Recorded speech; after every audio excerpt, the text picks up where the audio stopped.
that next year, Mm-hmm. a little bit of a tough year for you, 2011.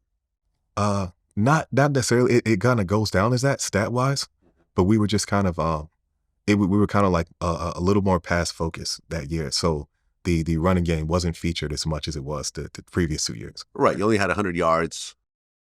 You 100 rushed yard over 100 game yards twice. 2 times in 15 games. Yes. 9 touchdowns, 4 yards per carry. 928 yards and 9 touchdowns in the NFL. That's doing something still. Yeah. But it's not the same As the year before. as the year before, the Right. year before that. Yes. Well, that same year, Osama bin Laden Mhm. was assassinated by the U.S. Yes. And you made some comments. Yes. A tweet. What were those comments? I believe the tweet was, what kind of person celebrates death? It's amazing how we can hate a man. It's amazing how someone can hate a man they've never even heard speak. We've only heard one side. I believe that's a tweet. Okay. Wasn't there something about a conspiracy theory? Not so much. So it's funny. I said this in the writer's room where there was a friend of mine, basketball player, Illinois, who tweeted me. It's like, he was like, besides, I'm trying to think of what he said. As far as when it came to 9/11, saying we don't have any evidence of what happened other than the government telling us. And I said, this is what I said that goes on conspiracy theory. We'll never know what really happened. I just have a hard time believing a plane could take a skyscraper down demolition style. So that went in the books as like conspiracy theory. But at that time, and it's funny, I said this to the writer's room, it's just like, I had no study or history of conspiracies. I'm just like black and skeptical. You see what I'm saying? I'm like, I don't know if that shit went down like that. I wasn't there.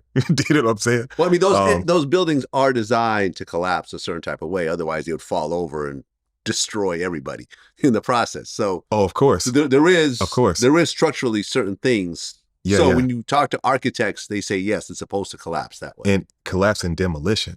Yeah, is that correct? Correct. And that's all saying like collapse. Yeah. So I don't know. I just I just remember as a black person in this country and seeing kind of where I grew up in history and having a knowledge of the Middle Passage in Africa, seeing so many times or stakes in history where we're being told a thing or being lied to. I just kind of was like, man, I'd want to know more. I don't know. I didn't take it at face value. Right. You were Kyrie before Kyrie. Kind of. No, kind but of. like for real, at that time in NFL, I was, Kyrie. Like for real. Yeah. He's Mendenhall. I mean, he's Mendenhall after Mendenhall. Right. There you go. and yeah, and it's just like a curious mind and like, dog, man, I've been told shit before and that's not enough to make me jump. That's it. That's how I am. Regardless, man, I'm black in this country and I'm skeptical. Like for real. Well, you know what I think it is? Like, for example, I grew up on the West Coast in the Bay Area. And I want you to keep that. And that's no disrespect to that moment, how devastating it was. Yeah. Like people that lost their lives, people that had to volunteer running those buildings. The devastation is everything that it is. And that's terrible and that's horrible. Now, how that went down, if you're on the block and these two fought, what they fighting over? Man, they fighting over her. Man, I don't know if it's that. I don't know if it's about that. Like, what did we do to those people? Why is this going down? I really want to know what happened.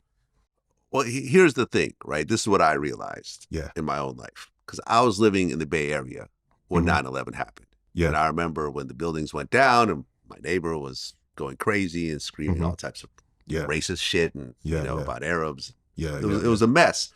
But then you go outside and it's just another day in Oakland, right? But then right around that time, I was starting to travel to New York more. And I remember going to New York a few months after 9/11, and New Yorkers were devastated. For sure. Were really upset. I remember driving around and my man was like, yo, I miss my buildings. I used to use them to kind of navigate as I'm going around the city and now they're just gone. Yeah. And with that, thousands of people are dead and firefighters are messed up and first responders are messed up and everything else like that. So I think living in Pittsburgh, you don't quite get what's happening in New York That's just natural as a human being. Yeah, for but sure. like the devastation, I mean, it was the worst terrorist attack Absolutely. in U.S. history, We've ever seen. period. Absolutely. And it's probably going to be like that for the foreseeable future. No, so for sure.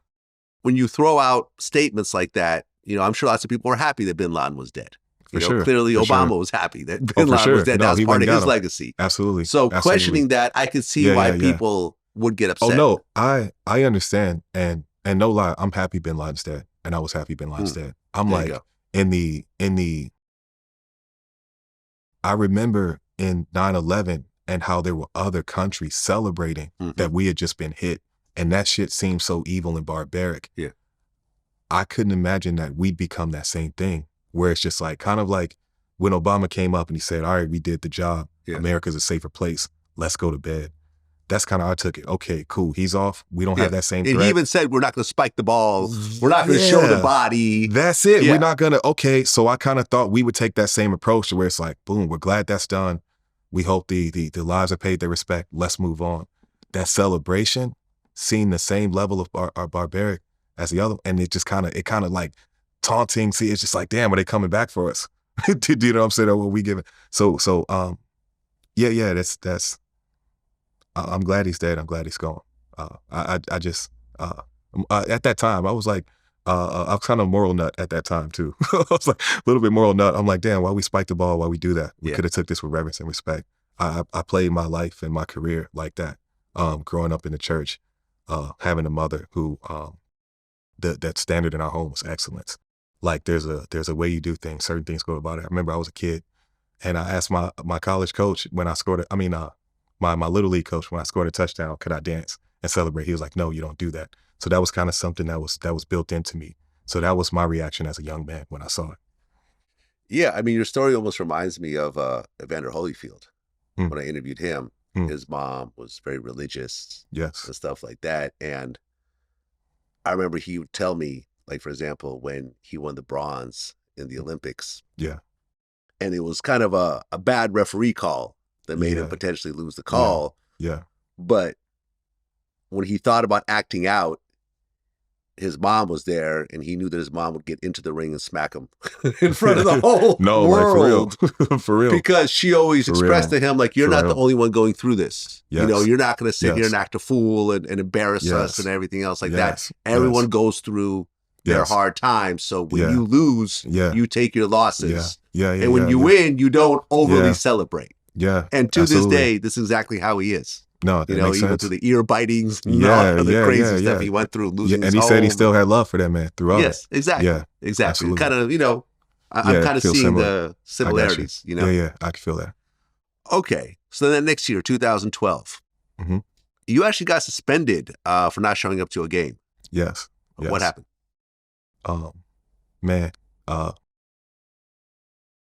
so being RB1, being the starting running back, it was the week we played Baltimore. That was coming back off the ACL, and you know, I was doing my best. I had some solid games, had some up and down games, and we were going into a game against Baltimore where I had prepared the week of practice and done the whole thing, got on the flight, got to Baltimore, and there wasn't a uniform in my locker. Just a, you know, jogging suit, sweatsuit. Something I wasn't anticipating. Something I'd never seen before. And something that like did make sense to me. Cause I'm like, man, somebody could have told me. And I remember when I saw my running back coach in the locker room, Kyrie Wilson, and I was like, yo, he was like, man, that's not good. That's not right. And he was like, take that personal. Wherever that call came from, however it happened, that's what happened. Went to Baltimore, saw I didn't have a uniform. And so that means I was going to be standing on the sideline in the sweatsuit looking like Boo-Boo the Fool. And I ain't never been there before. And my running back coach said, no, that's not how it should have went down. The very next week, I went to practice, playing prepared. And then on that Friday, I asked, hey, am I suiting up this week? Am I dressing this week? They said, no, you're not. Okay, no, I'm not suiting up in a game. So when it came to that game against the San Diego Chargers, I didn't show up that Sunday. I wasn't in the locker room. That was my statement to the team for not having a uniform put in my locker the game before. As a professional athlete, you put your body on the line. I've carried so much for this team to this time. For my business, for my man, for my personal, I feel like I deserve the respect of somebody letting me know. So same way they didn't let me know when it came to that game and I knew I wasn't dressing, didn't let them know I didn't show up. And that was the trade-off. And not showing up to a game for a thing, it's just like, okay, you can't just do that. So now you're suspended. I'll take that suspension. I made my statement. Right. So that's something that never came out till right now. okay. Yeah, nobody knows that story. Yeah.